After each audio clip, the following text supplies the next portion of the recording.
Ayan, so ito nga yung ganap kahapon. Ayan, nag-ano kami, doon kami na nanghalian sa bukid. Kasama namin si Bunso at asawa ko. Ayan, doon kami kumain. Ayan, sarap kumain sa bukid eh. Yan yung mga nakakamiss.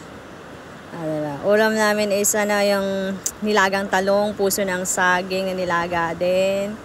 At saka inihaw na bangus, saka may pinya, diba? Fresh na fresh from the farm, diba? Tapos sausaw mo sa bagoong, ay napo, nagimasan. Napo, with sili pa yata.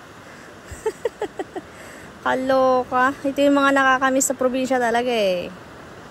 Yung kahit saang bansa ka man pumunta o kahit saang lugar. Nako po.